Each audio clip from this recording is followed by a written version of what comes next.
Before you go, tell me, where in the world are you watching this from? Drop your city or country in the comments. I want to know how far these forgotten stories are reaching. And if this story made you stop and think, even for a moment, hit that subscribe button. July 10th, 1943, 9:47 p.m. The warehouse shook, not violently, just enough to send dust cascading from the rafters and rattle the stacked ammunition crates against each other like nervous teeth. Staff Sergeant Stanley Kowalski pressed his palm against the stone wall and felt the tremor travel through his bones. German artillery. Close. Maybe 2 miles north, maybe less. He was alone. The depot, a converted salt warehouse 800 meters inland from Gala's blood-soaked beach, had been his domain for exactly 19 hours. 19 hours since the first landing craft ground onto Sicilian sand. 19 hours since men started dying because they didn't have what they needed. Stan swept his flashlight across the interior. Red lens, low profile. The beam caught row after row of wooden crates stamped with stenciled codes, each one supposedly containing the lifeblood of the 1st Infantry Division. Ammunition, medical supplies, rations, spare parts, supposedly. Another explosion closer this time. The oil lamp hanging from a rafter swung lazily, casting shadows that looked like reaching hands. Stan wiped sweat from his forehead, not from heat, but from something worse, dread. He'd been checking requisitions all evening. Every request that came in from the front lines, scrawled on sweat-stained paper by lieutenants who could barely hold a pen steady, told the same story. We need 30 caliber ammunition. We need morphine. We need rations. Now. And every time Stan cross-referenced the request with his inventory manifest, the numbers lined up perfectly. The 1st Division had everything it needed, except they didn't. 2 hours ago, a runner, a kid from the Bronx with a bandaged leg, limped into the depot holding a crumpled requisition form. We asked for 50 crates of 30 ammo, the kid said, voice flat with exhaustion. You sent us medical supplies. Stan had checked the manifest. Crate M4 red. Medical, priority. That's what the paperwork says, Stan had replied. Yeah, well, the paperwork's wrong. The kid leaned against the doorframe. My CO opened 20 crates, bandages, plasma, morphine, not a single round. Stan's stomach had dropped. Now, alone in the flickering lamplight, he stood before crate M4 red, the same stencil, the same faded yellow paint, the same code that should mean medical supplies. He jammed the pry bar under the lid. Wood groaned. Nails shrieked. The top came free with a crack that echoed through the empty warehouse. Stan aimed his flashlight inside. Rows of gleaming brass cartridges stared back at him. 30-06 ammunition, 50 rounds per box, 40 boxes per crate, 2,000 rounds that should have been on the front line 6 hours ago. His breath caught. He turned slowly, flashlight tracing across the depot. 247 crates, stacked 10 feet high. Every single one labeled, coded, organized according to the official manifest shipped from 3 different American ports. If this crate was wrong, Stan moved to the next one. Crate A2 yellow, ammunition, pry bar, crack, open, inside, sterile bandages, plasma bottles wrapped in straw, morphine syrettes in neat rows. His hands started shaking. He opened a 3rd crate, rations. The label said, rations, type C, priority green. Inside, spare Jeep parts, transmission belts, oil filters, spark plugs. Jesus Christ, he whispered. The whole system was backwards, somewhere in the chaos of loading ships under blackout conditions. Someone had printed the labels wrong, or printed them right and attached them wrong. It didn't matter. The result was the same. Every crate in this depot, 40% of the 1st Division's supplies, was mislabeled, which meant men on the front line were opening crates expecting ammunition and finding bandages, expecting food and finding engine parts, expecting medicine and finding bullets they couldn't eat, couldn't fire, couldn't use to stop the bleeding. Another shell landed, closer. The lamp swung wildly. A crack split the northern wall. Stan pulled a small notebook from his breast pocket, his father's carried over from Chicago. The margins filled with his old man's handwriting. Never trust the label. Always check inside. He'd heard that 1,000 times growing up, working the stockroom of his father's corner grocery during the Depression. Every supplier lied. Every shipment had errors. The only way to know what you really had was to open it and look. Stan stared at the 200 crates surrounding him. If he reported this up the chain, it would take days to sort out, days the men didn't have. By morning, the Germans would counterattack, and when they did, American soldiers would be firing bandages at panzers. Unless he looked at the pry bar in his hand, at the notebook, at the crates. The radio in the corner crackled to life. Supply depot, this is forward command. Be advised, enemy armor spotted moving south. Estimate contact 0600 hours. All units requesting immediate resupply. Acknowledge. Stan stared at the radio. 6 hours. He picked up the handset, pressed the transmit button, and said the only thing he could say. Acknowledged. The line went dead. Outside, the artillery continued its slow, methodical drumbeat. Inside, in the swinging lamplight, Stanley Kowalski looked at the mountain of lies surrounding him and made a decision that would either save a division or end his career. He reached for the next crate. 3 days earlier, the largest amphibious invasion in history had been a carefully orchestrated disaster. Operation Husky, the Allied assault on Sicily, involved 160,000 men, 3,000 ships, and 4,000 aircraft. It was supposed to be the death blow to Axis control of the Mediterranean. The plan looked perfect on paper. Reality had other ideas. The invasion fleet sailed from 3 continents. American troops embarked from Virginia, North Carolina, and New York. British forces left from Scotland and North Africa. Everything had to arrive simultaneously at dozens of beaches along Sicily's southern coast. The logistics were staggering. Quartermaster units worked around the clock in American ports, loading supplies onto transport ships under blackout conditions. No lights, no mistakes allowed.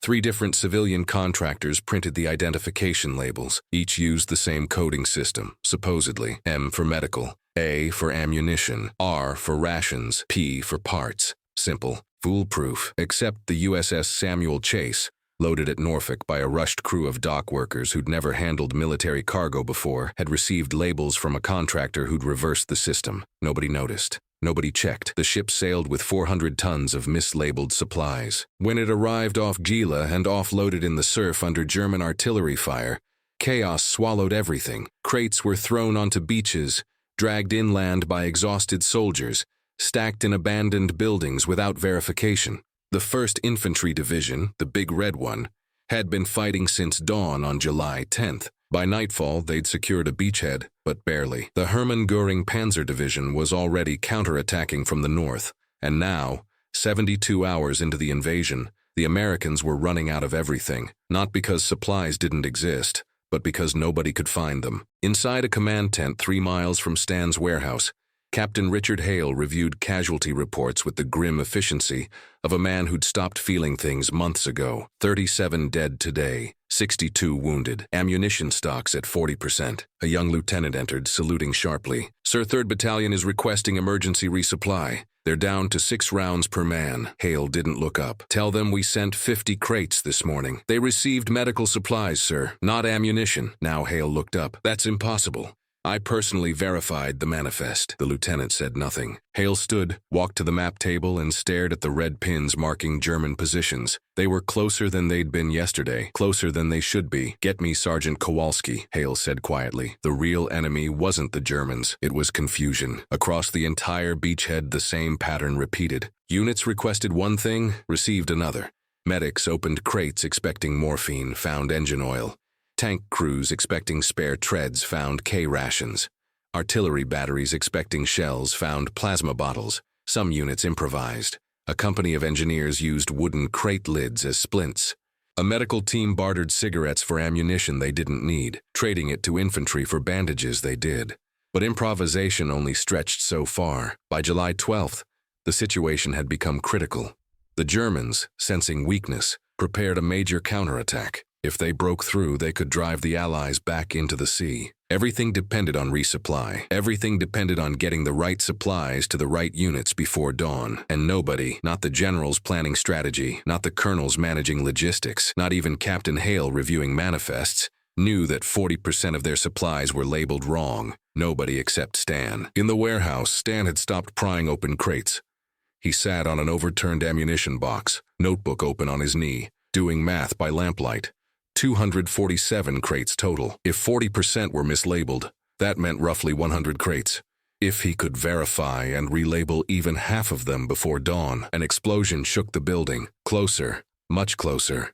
Dust rained from the ceiling. A crack split the northern wall, and through it, Stan could see tracer fire arcing across the night sky like slow-motion fireworks.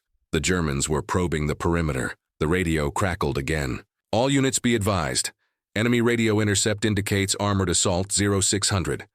Estimated strength, battalion plus. All positions hold.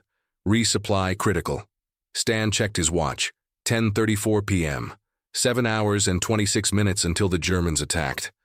7 hours to fix a mistake that shouldn't exist. 7 hours to save men who had no idea they were already dying. He closed the notebook, stood, and reached for the pry bar. Outside, in the darkness, the artillery continued its patient work. Inside, Stanley Kowalski began a war of his own, not against the enemy, but against a system that trusted labels more than men. Stanley Kowalski learned about labels the hard way. He was 8 years old the first time his father caught him restocking shelves wrong. The family grocery store, Kowalski and Sons, occupied a narrow storefront on Chicago's South Side, wedged between a tailor and a shuttered bank that had died with the rest of America's economy in 1929. Stan had been placing canned peaches on the wrong shelf. The label said peaches. The manifest said peaches. Therefore, peaches. His father, Pyotr Kowalski, who'd come to America with nothing and built something, picked up the can, shook it gently near his ear, then used a church key to pop it open. Inside, tomatoes.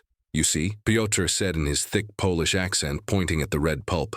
Label lies, supplier lies, everyone lies. You trust paper, you starve.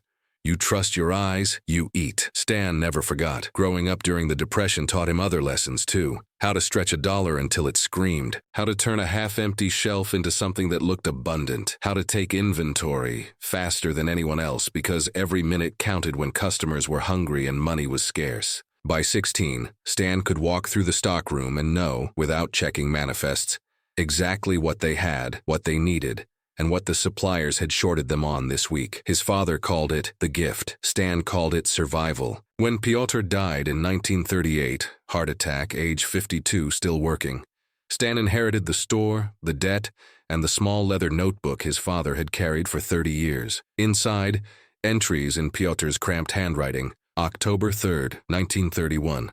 Flour delivery. Label says 50 lbs, scale says 42. Charged for 50. December 17th, 1933. Canned goods. 6 cases marked soup, actually condensed milk. Lucky I checked. March 9th, 1936. Never trust the label. Always verify. That last entry was underlined 3 times. Stan kept the notebook in his breast pocket. Even after he sold the store in 1942. Even after he enlisted. Even now, in a warehouse in Sicily, it rested over his heart like a talisman. Stan didn't join the army to be a hero.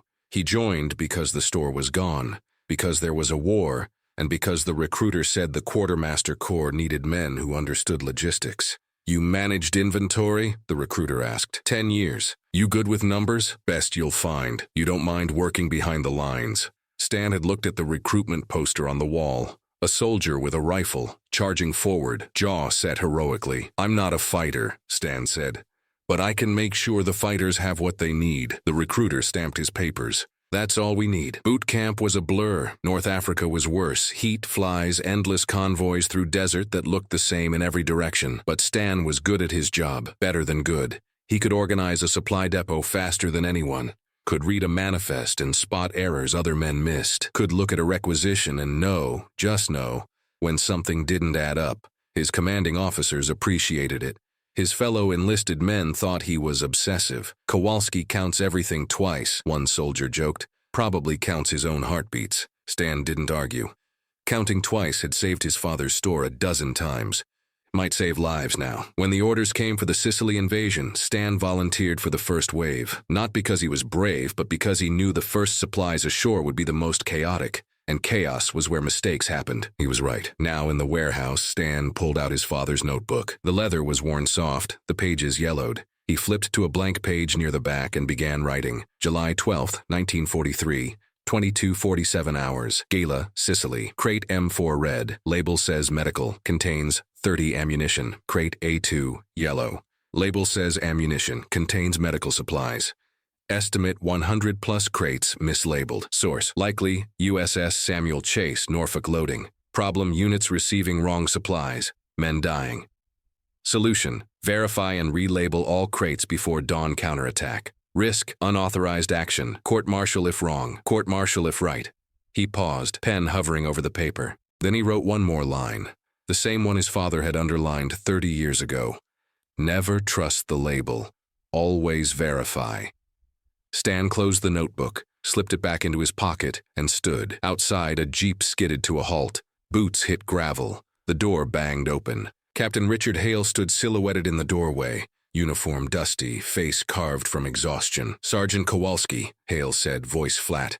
"We need to talk about your supply reports." Stan's chest tightened. "Sir." Hale stepped inside, glanced at the open crates, the scattered pry bars, the notebook barely visible in Stan's pocket. "3 different units," Hale said slowly, "have reported receiving the wrong supplies today. All 3 traced back to this depot." Stan said nothing. "So I'll ask you once, Sergeant. Do we have a problem?" Stan looked at the captain, at the 200 crates, at the crack in the wall where German artillery had kissed the building. He had one chance to make this right. "Yes, sir," Stan said quietly. "We have a big problem." Captain Hale stared at the open crates like they were evidence at a crime scene. "Explain," he said. Stan gestured to the first crate. M4 red. Label says medical supplies, inside ammunition. Hale's jaw tightened. "And A2 yellow. Label says ammunition. Inside, medical supplies. You opened 2 crates. 6, sir. All mislabeled." Hale walked to the nearest intact crate, running his finger along the stenciled letters. "These labels are official. Printed stateside. Verified at port. Checked again at embarkation." He turned. "You're telling me the entire system is wrong?" "Not the entire system. Just the crates from one ship, the Samuel Chase.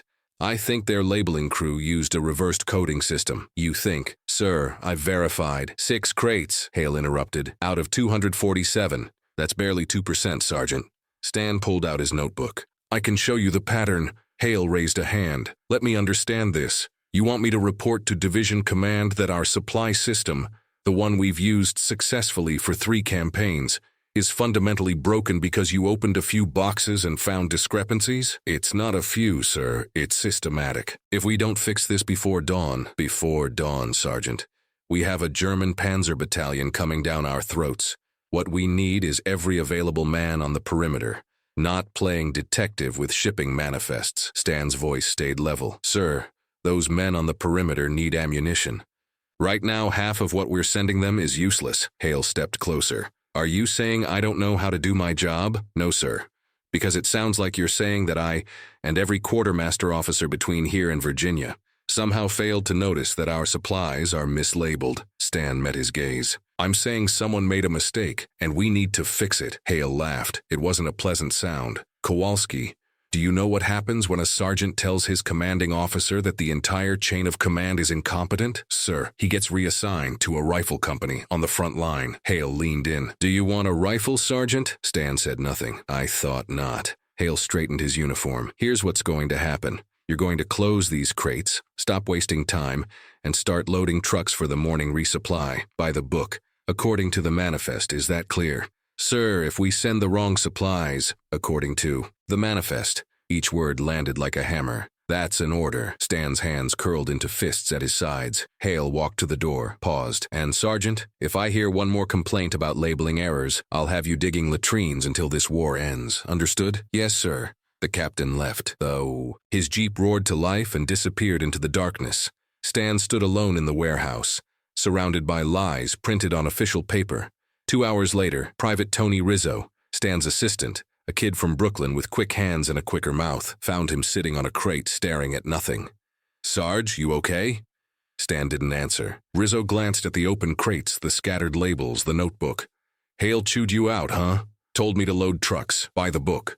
So we're sending them the wrong stuff?" Stan nodded slowly. Rizzo was quiet for a moment. Then, "My brother's out there, 3rd Battalion, Company K. He's one of the guys who'll get whatever we send." Stan looked up. "Just saying," Rizzo continued, "if my brother opens a crate expecting ammo and gets bandages instead." He didn't finish. Stan stood. "Get some sleep, Rizzo. What are you gonna do?" "Follow orders." Rizzo didn't move. "You're a terrible liar, Sarge." Stan walked to the wall where a calendar hung. July 1943, most days crossed off. He stared at July 12th, tomorrow, the day the Germans would attack. The day American soldiers would open crates and find the wrong supplies. Unless, he turned to Rizzo, "If I do something stupid, can I count on you to not ask questions?" Rizzo grinned. "Depends. How stupid?" "Court-martial stupid." The grin faded. "Jesus, Sarge. Go to bed, Rizzo." "No." Stan blinked. "What?" "I said no." Rizzo crossed his arms. "Whatever you're planning, you'll need help. These crates don't relabel themselves. If we get caught, my brother's out there, Rizzo said again. And Hale's an idiot if he thinks a piece of paper is more important than that. Stan studied the kid, 20 years old. Should have been in college, not a war. We'd have to work fast, Stan said. All night, check every crate. Relabel the ones that are wrong, all before dawn. How many you think are mislabeled? 100, maybe more. Rizzo whistled low. That's a lot of insubordination. It's a lot of lives. Outside, artillery rumbled, closer than before. Rizzo grabbed a pry bar. Then we better get started. Stan pulled out his father's notebook one more time. Open to that underlined sentence. Never trust the label, always verify. He looked at the mountain of crates, at Rizzo already moving toward the first one, at the clock on the wall showing 1:17 a.m., 5 hours until dawn, 5 hours to fix what the system refused to acknowledge. 5 hours to save men who would never know his name. Stan picked up a pry bar and got to work. 1:23 a.m. Stan and Rizzo worked in near silence, speaking only in clipped whispers. Every sound felt amplified. The screech of nails, the crack of wood, the rustle of straw packing. Stan had developed a system. Pry open, verify contents, mark the true category with a stencil he'd fashioned from a damaged helmet. Black spray paint over the old label. Quick. Crude, but it worked. Rizzo handled the heavy lifting, dragging crates into better light, restacking the verified ones in a separate area. Crate 7, labeled rations, contained spark plugs and oil filters. Crate 12, labeled parts, contained K-rations and canned hash. Crate 19, labeled medical, contained 50 caliber machine gun belts. The pattern held. Roughly 40% were wrong. Everything from the Samuel Chase. This is insane, Rizzo muttered, wiping sweat from his forehead. How did nobody catch this? They trusted the label, Stan said, spraying black paint over another lie. Nobody checked inside. By 2:45 a.m. they'd cleared 30 crates. By 3:30 a.m., 52. Stan's hands ached. His back screamed. The spray paint fumes made him dizzy, but he kept moving because the alternative was unthinkable. Then it happened. Rizzo was dragging crate 68 when his boot caught on a loose board. He stumbled. The crate tilted, slipped from his grip, and crashed to the concrete floor. The sound was deafening. Wood splintered. Glass shattered inside. A bottle of something, plasma maybe or iodine, rolled out and shattered against Stan's boot. Both men froze. Outside, voices. Boots on gravel. What was that? Came from the supply depot. Stan grabbed the lamp and killed it. Darkness swallowed everything. Rizzo's breathing came hard and fast beside him. Sarge, quiet. Footsteps approaching. 2 men, maybe 3. A flashlight beam swept through the crack in the wall. Stan's hand found his sidearm. His heart hammered so hard he thought they'd hear it. The footsteps stopped just outside the door. See anything? Nah, probably just the wind. Wind don't break crates, Kowalski's in there. So, let him work. A pause. Then the footsteps retreated. Stan waited a full minute before breathing again. He relit the lamp with shaking hands. Rizzo stared at the broken crate, at the mess spreading across the floor. Jesus Christ. Clean it up. Fast. They worked faster now, adrenaline overriding exhaustion. Every creak of the building made them flinch. Every distant voice froze them in place. 4:17 a.m. 70 crates verified. 4:52 a.m., 93. The sky outside began to lighten. Not true dawn yet, but the promise of it. That gray threshold between night and day when the world holds its breath. Stan was stenciling crate 104 when he heard the Jeep. Engine cutting, door slamming, boots, purposeful, familiar. The door opened. Captain Hale stood there, still in yesterday's uniform, eyes red from lack of sleep. He took in the scene. Open crates everywhere, paint cans, tools, Stan and Rizzo covered in dust and sweat. Nobody spoke. Hale walked slowly through the depot, examining the relabeled crates. He crouched beside one marked medical, now sprayed over with ammo in crude black letters. He opened it, saw the ammunition inside. He moved to another. Parts, now marked rations. Opened it, canned food. His face remained unreadable. Finally, he stood and turned to Stan. Sergeant Kowalski. Sir, do you understand what you've done? Yes, sir. You've disobeyed a direct order. Yes, sir. You've vandalized military property. Yes, sir. You've acted without authorization, without approval, without regard for chain of command. Stan said nothing. Hale stepped closer. And if you're wrong, if even one of these crates is mislabeled because of your initiative, men will die because they received the wrong supplies. If I'd done nothing, sir, men would die anyway. Hale's jaw worked. His hand moved to his holster, rested there. The silence stretched, then quietly. How many have you verified? Stan blinked. Sir, how many crates have you checked and relabeled? 104, sir. 47 were incorrectly labeled. Hale looked at his watch. Dawn in 40 minutes. German attack estimated at 0600. He turned to Rizzo. Private, how many crates left? Rizzo glanced at Stan, uncertain. 143, sir. Then we're wasting time. Hale stripped off his jacket, grabbed a pry bar. Sergeant Kowalski, show me your system. Stan stared. That's an order, Sergeant. Stan's throat tightened. He nodded. Yes, sir. For the next 37 minutes, 3 men worked like machines. Hale learned the pattern quickly. Pry, check, stencil, stack. He didn't speak except to call out crate numbers. At 5:51 a.m. they finished. 247 crates. 102 had been relabeled. Hale stood, wiping paint from his hands. Load the truck, Sergeant. Correct supplies this time. Sir, about the order I disobeyed. Hale cut him off. What order? He met Stan's eyes. I came here at 0500 to supervise morning logistics. Found you working. That's all the report will say. A pause. Unless you'd prefer I mention the insubordination. No, sir. Good. Hale pulled on his jacket. Get those trucks moving. Lives depend on it. He walked to the door, stopped. And Kowalski, next time you think the system is broken, he almost smiled. Tell me sooner. Then he was gone. Stan and Rizzo looked at each other. Did that just happen? Rizzo whispered. Stan started laughing. Exhausted, half-hysterical laughter that he couldn't stop. Outside, engines roared to life. Trucks rolled out, loaded with supplies that would finally make sense to the men who opened them. July 13th, 1943, 11:42 a.m. Stan sat outside the depot, back against the stone wall, too exhausted to sleep. His hands were blistered. His uniform was stiff with dried sweat and paint, but he was alive.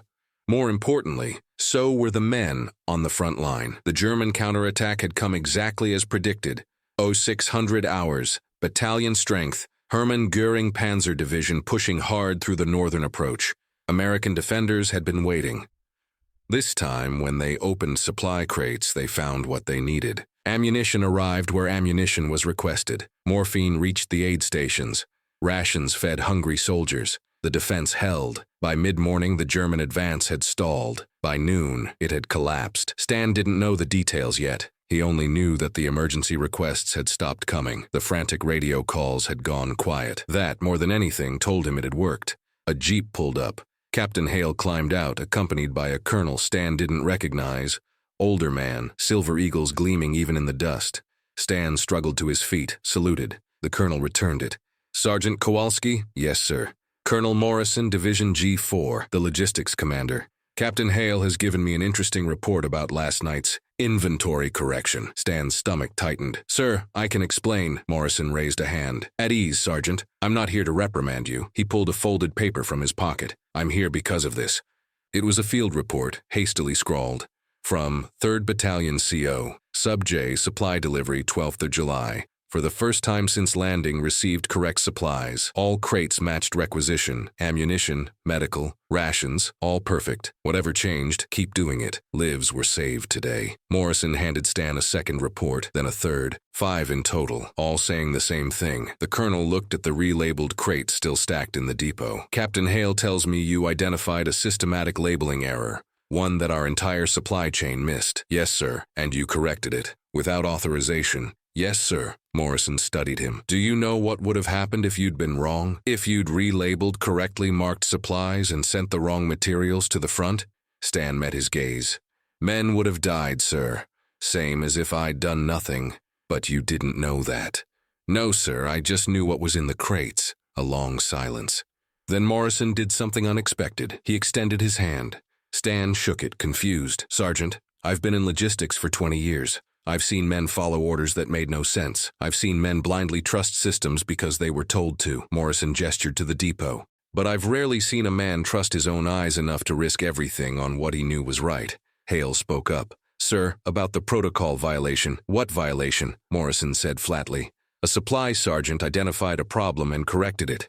That's initiative, not insubordination. He turned back to Stan. As of now, Sergeant, you're implementing a new procedure. Double verification for all incoming supplies. Check the label, then check inside. Every crate, every shipment. Stan blinked. Sir, that will slow down. It will save lives. That's an order.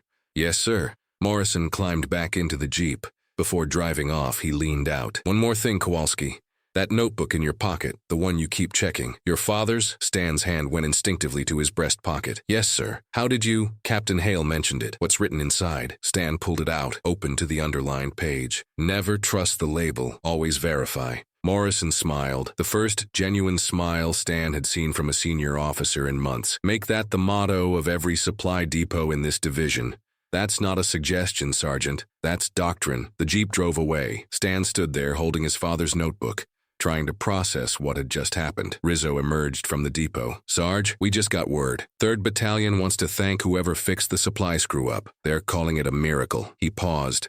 Captain Hale told them it was you. He what? Said you stayed up all night, checked every crate personally, told them your name. Rizzo grinned. You're kind of famous now. Stan shook his head. I just did what needed doing. Yeah, well, tell that to the guys who got ammunition instead of bandages, or the medics who got morphine instead of engine parts. Rizzo clapped him on the shoulder. You saved people, Sarge. Lot of them.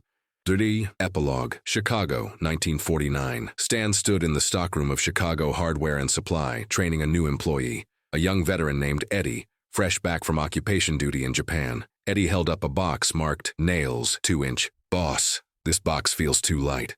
Then open it, Stan said. Eddie pried it open. Inside, 3-inch screws. Label's wrong, Eddie said, frustrated. Stan smiled. Labels lie, that's why we check. He pointed to a sign on the wall, hand-painted in careful letters. Trust but verify. Below it a photo. Young soldiers standing in front of a Sicilian depot, 1943. Stan barely recognized himself in the picture. Thinner, harder, younger. Eddie squinted at it. That you, boss. Long time ago. What's the sign mean? Stan picked up the mislabeled box. Means never assume something's right just because someone official said so. Always check for yourself. He handed the box back. Relabel it, then check the rest of that shipment. Eddie nodded and got to work. Stan walked to the small office, sat at his desk. The same leather notebook, now more worn, more yellowed, rested beside his coffee cup. He opened it, flipped past his father's entries, past his own notes from Sicily to a newer section. September 3rd, 1949, shipment from Detroit. Invoice said ball bearings, box contained washers. Eddie caught it. Good kid, learning. He closed the notebook. Outside, Chicago traffic hummed. Customers browsed aisles. A delivery truck backed up to the loading dock. Stan watched it all through his office window. Normal, peaceful, no artillery, no desperate radio calls, no men dying because someone trusted a label. But he still checked every shipment himself, still verified, still remembered that one night when the difference between a label and reality had been the difference between life and death. The phone rang. Stan answered. Chicago Hardware, a young voice on the other end. Mr. Kowalski, it's Tony Rizzo, remember me? Stan smiled. Brooklyn, how could I forget? I'm opening a supply business, Newark. Wondered if you had any advice. Stan looked at the sign on his wall, at the photo, at the notebook. Just one piece of advice, Tony. Never trust the label. Always verify. Rizzo laughed. Yeah, Sarge, I remember. They talked for 20 minutes. When Stan hung up, he noticed Eddie standing in the doorway. Everything okay, boss? Everything's fine. Stan stood. Come on, let's check that new shipment together. I'll show you what to look for. As they walked to the stockroom, Eddie asked, that sign, trust but verify, where'd that come from? Stan paused, one hand on the doorframe. A war, he said quietly.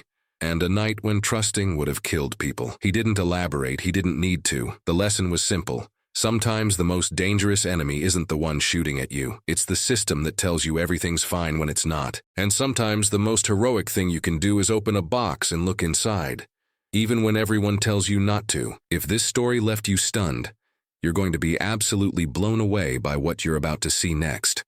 Another forgotten hero. Another impossible situation. Another moment where one man's refusal to follow orders changed everything. Trust me. You don't want to miss this one.